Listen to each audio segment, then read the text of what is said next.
नमस्कार, मैं कुसुम चौहान। स्वागत है आपका मेरे YouTube चैनल पर। अलंकार भाग 3 के वीडियो के क्रम में आज के इस वीडियो में हम पढ़ेंगे कुछ अन्य महत्वपूर्ण अर्थालंकार।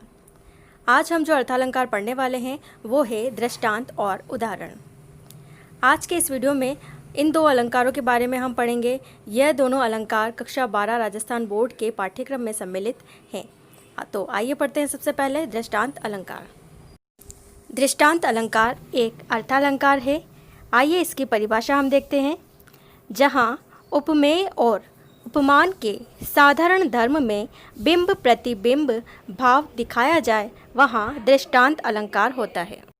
इस परिभाषा के अनुसार उपमेय अर्थात प्रस्तुत वस्तु और उपमान अर्थात प्रसिद्ध और अप्रस्तुत वस्तु के साधारण धर्म में उपमेय और उपमान इन दोनों के साधारण धर्म अर्थात एक सामान्य गुण जो दोनों में एक समान होता है, उस साधारण धर्म में बिंब प्रतिबिंब का भाव दिखाया जाए। बिंब प्रतिबिंब का भाव अर्थात बिंब यानी कि छाया और प्रतिबिंब यानी कि उसकी प्रतिछाया, यानी कि दोनों उपमेय और उपमान दोनों एक दूसरे की परछाई के समान लगते हों, यानी कि दोनों ही एक ही भाव प्रकट करते हो, वहाँ दृष्टांत अलंकार होता है। दृष्टांत का शाब्दिक अर्थ है किसी एक बात को पुष्ट करने के लिए, उसकी प्रामाणिकता के लिए उससे मिलती जुलती अन्य प्रसिद्ध या श्रेष्ठ बात कहना। यह इसका शाब्दिक अर्थ है। इसमें भी यही बात कही गई है कि एक बात से मिलती जुलती अन्य बात कही जाती है। दृष्टांत में पहले एक बात कहकर फिर उससे मिलती जुलती दूसरी बात उदाहरण के रूप में कही जाती है। इसमें दो वाक्य होते हैं, एक उपमेय वाक्य और दूसरा उपमान वाक्य होता है। अतः दोनों में भिन्न भिन्न धर्म होते हुए भी बिंब प्रतिबिंब भाव का होना अनिवार्य है। इस प्रकार हम देखते हैं कि जिस अलंकार में एक बात कहकर उसके उदाहरण स्वरूप या उसकी प्रामाणिकता के लिए, उसको स्पष्ट करने के लिए उससे मिलती जुलती अन्य बात कही जाती है, वहाँ पर दृष्टांत अलंकार होता है। आइए कुछ उदाहरणों द्वारा इसे हम स्पष्ट करते हैं। फूल ही फर ही न बेत, जद्यपि सुधा बरस ही जलद, मूर्ख हृदय न चेत, जो गुरु मिल ही विरंची सम। यहाँ पर बेत का अर्थ है एक प्रकार की मजबूत और लचीली लता, सुधा यानी अमृत, जलद का अर्थ है बादल। पहली पंक्ति को अगर हम देखें तो फूल ही फर ही न बेत, यद्यपि सुधा बरस ही जलद। जलद यानी कि बादल जो है वो सुधा के रूप में वर्षा ऋतु में अपने जल को नीचे पृथ्वी के ऊपर बरसाते हैं और उससे सारी प्रकृति के जितने भी पेड़ पौधे हैं वो फलते हैं और फूलते हैं। लेकिन बेंत जो है यह एक प्रकार की मजबूत और लचीली लता होती है, इस पर न फूल लगते हैं न ही फल लगते हैं। उसी प्रकार जिस प्रकार से मूर्ख व्यक्ति, जो मूर्ख हृदय का जो व्यक्ति होता है वो नहीं चेतता है, जब उसको विरंची के समान, विरंची अर्थात ब्रह्मा के समान उसको अगर गुरु भी मिल जाए तो भी उसका मूर्ख हृदय जागृत नहीं होता है। इस उदाहरण में दो वाक्य है, एक उपमेय वाक्य और दूसरा उपमान वाक्य। उपमेय वाक्य के अनुसार जो मूर्ख व्यक्ति होता है उसका हृदय नहीं चेतता है, वो जागृत नहीं होता है, भले ही उसको ब्रह्मा के समान गुरु ही क्यों न मिल जाए। अब इस बात को पुष्ट करने के लिए इससे मिलती जुलती अन्य बात कही गई है, जैसे कि बेंत का जो पौधा होता है वो मूर्ख व्यक्ति की तरह ही होता है। जितने भी जो जलद जो है, बादल जो है वो सुधा के रूप में जल की वर्षा करता है, किंतु वह फूलता और फलता नहीं है। इस प्रकार यहाँ पर एक बात को स्पष्ट करने के लिए अन्य बात उदाहरण स्वरूप कही गई है, अर्थात यहाँ पर दृष्टांत अलंकार है। इसका अन्य उदाहरण हम देखते हैं।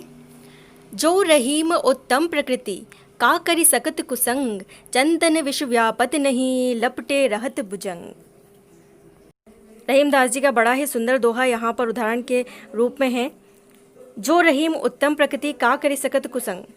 रहीमदास जी कह रहे हैं कि जो व्यक्ति उत्तम प्रकृति का होता है, अच्छे स्वभाव का होता है, सज्जन व्यक्ति होता है, उस व्यक्ति का कुसंग भी कुछ भी नहीं बिगाड़ सकती, उसका कुछ भी नहीं कर सकती। जिस प्रकार से चंदन विश्व व्यापत नहीं, लपटे रहत भुजंग, यानी कि चंदन का वृक्ष जो है उसके ऊपर सांप जो है वो लिपटे रहते हैं। भुजंग का अर्थ होता है सांप।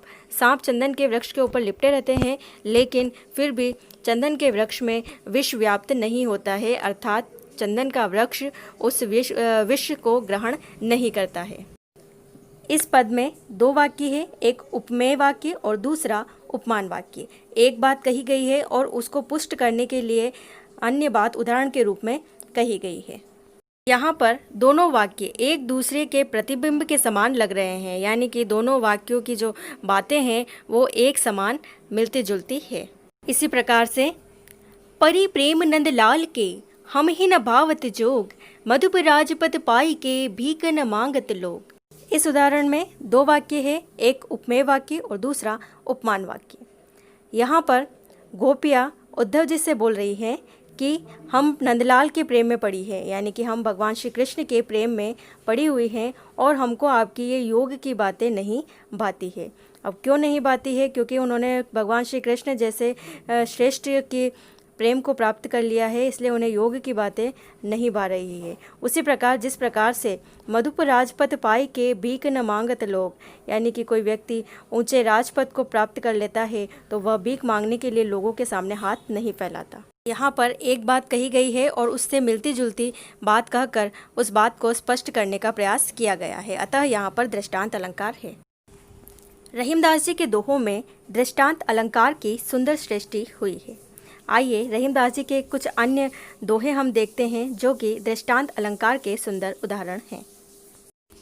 बिगड़ी बात बने नहीं, लाख करे किन कोय, रही मन फाटे दूध को, मथे न माखन होए। इस उदाहरण में दो वाक्य है, एक उपमेय वाक्य, दूसरा उपमान वाक्य। रहीमदास जी इसमें कह रहे हैं कि बिगड़ी बात बने नहीं, लाख करे किन कोय, बिगड़ी हुई बात नहीं बनती है, लाख प्रयास करने के बाद भी वह बात बिगड़ी ही रहती है। जिस प्रकार से फटे हुए दूध को हम कितना ही मथ लें, उससे माखन हम प्राप्त नहीं कर सकते। दोनों वाक्य एक दूसरे में बिंब प्रतिबिंब का भाव लिए हुए हैं, एक बात दूसरी बात का ही प्रतिनिधित्व करती हुई दिखलाई दे रही है। इसी प्रकार से रहीमदास जी का एक अन्य दृष्टांत अलंकार का उदाहरण हम देखते हैं। काज परे कछु और है, काज सरे कछु और, रही मन भंवरी के भय, नदी सिरावत मोर। इस उदाहरण में भी दो वाक्य हैं, एक उपमेय वाक्य और दूसरा उपमान वाक्य, और दोनों ही वाक्य एक दूसरे के बिंब प्रतिबिंब के समान लग रहे हैं। पहले वाक्य में कहा गया है कि काज परे कछु और है, काज सरे कछु और, यानी कि कोई भी व्यक्ति होता है उसका स्वभाव काम पड़ने पर कुछ और होता है और काज सरे यानी कि काम निकल जाने पर उसका व्यवहार बदल जाता है। जिस प्रकार से भंवरी के भय, भंवरी यानी कि फेरे, शादी के समय जो फेरे होते हैं उसके लिए यहाँ पर भंवरी शब्द प्रयोग किया गया है। फेरे हो जाने पर नदी सिरावत मोर, जो दूल्हे के सिर पर धारण किए जाने वाला मोर होता है उसे भी नदी में विसर्जित कर दिया जाता है, यानी कि जिस मोर को पहले शादी के समय में सिर के ऊपर धारण किया जा रहा था उसे शादी होने के बाद यानी कि काम निकल जाने के बाद उसको नदी में बहा दिया गया। दोनों ही वाक्य एक दूसरे के बिंब प्रतिबिंब के रूप में दिखलाई दे रहे हैं और एक बात को स्पष्ट करने के लिए, उसको पुष्ट करने के लिए अन्य बात उदाहरण के रूप में कही गई है, अतः यहाँ पर दृष्टांत अलंकार है। दृष्टांत अलंकार से ही मिलता जुलता अन्य अलंकार है उदाहरण अलंकार। आइए देखते हैं उदाहरण अलंकार। उदाहरण अलंकार भी एक अर्थालंकार है। इसकी परिभाषा के अनुसार जहाँ एक बात कहकर उसके उदाहरण के रूप में दूसरी बात कही जाए और दोनों को उपमावाचक शब्द ज्यों, जैसे, मिस आदि से जोड़ दिया जाए, वहाँ उदाहरण अलंकार होता है। दृष्टांत अलंकार में दो वाक्य थे, एक उपमेय वाक्य और दूसरा उपमान वाक्य। उन दोनों में बिंब प्रतिबिंब का भाव था, लेकिन उदाहरण अलंकार में एक बात कही जाती है और उससे मिलती जुलती उसकी अन्य बात उदाहरण के रूप में कही जाती है। दृष्टांत अलंकार और उदाहरण अलंकार में मुख्य अंतर उपमावाचक शब्द का होता है। उदाहरण अलंकार में उपमावाचक शब्द ज्यों, जैसे, मिस का प्रयोग किया जाता है, जिनसे हम आसानी से पहचान सकते हैं कि यह एक उदाहरण अलंकार है। आइए कुछ उदाहरणों द्वारा उदाहरण अलंकार को स्पष्ट करते हैं। सबे सहायक सबल के, कोई न निबल सहाय, पवन जगावत आग ज्यों, दीप ही देत बुझाए।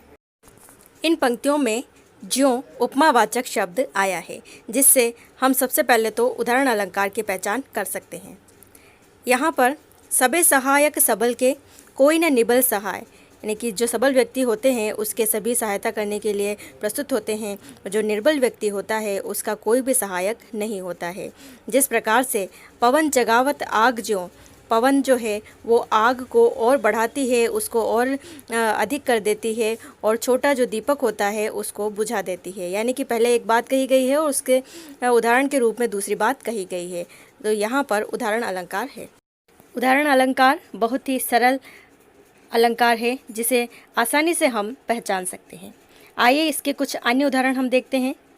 नयना देत बताए सब, हित को हेत अहेत, जैसे निर्मल आरसी भली बुरी कही देत।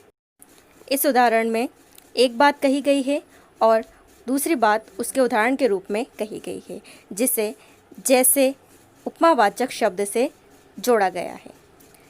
यहाँ पर पहली पंक्ति में नयना देत बताए सब ही को हेत अहेत, हमारे नेत्र हमारे हृदय की सारी अच्छाई और बुराई को बता देते हैं, जिस प्रकार से निर्मल आरसी अर्थात साफ कांच, भली बुरी कही देत, जिस प्रकार से साफ कांच के सामने अगर हम खड़े होते हैं तो वो हमारे चेहरे के ऊपर लगे हुए दाग धब्बे सभी हमें दिखा देता है, और साफ़ है चेहरा तो भी वो दिखा देता है। उसी प्रकार से हमारे नेत्र हमारे हृदय के आरसी के समान हैं, वो हमारे हृदय के सारे हेत और अहेत को बता देता है।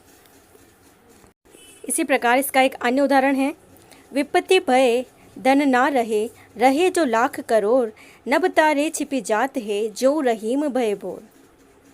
इस उदाहरण में भी एक बात कही गई है और उसके उदाहरण के रूप में अन्य बात कही गई है, और उसे जो उपमावाचक शब्द से जोड़ा गया है। अतः यह एक उदाहरण अलंकार का उदाहरण है। इसी प्रकार इसका एक अन्य उदाहरण है। फीकी पे नीकी लगे, कहिए समय विचारी, सबको मन हर्षित करे, जो विवाह में गारी। इन पंक्तियों में फीके पे नीकी लगे, फीकी बात अच्छी लगती है, कहिए समय विचारी, अगर समय पर विचार करके कही जाए तो फीकी बात भी अच्छी लगती है। सबको मन हर्षित करे, जो विवाह में गारी, जिस प्रकार से विवाह में दी जाने वाली गाली सबके मन को हर्षित करती है, उसी प्रकार से फीकी बात भी अच्छे सही समय पर की जाए तो वह सही लगती है, अच्छी लगती है। यहाँ पर पहले एक बात कही गई है और उसके उदाहरण के रूप में विवाह में गाली देने पर अच्छी लगने की बात कहकर उसे उदाहरण देकर स्पष्ट किया गया। इसमें जो उपमावाचक शब्द आया है जिससे हम आसानी से उदाहरण अलंकार की पहचान कर सकते हैं।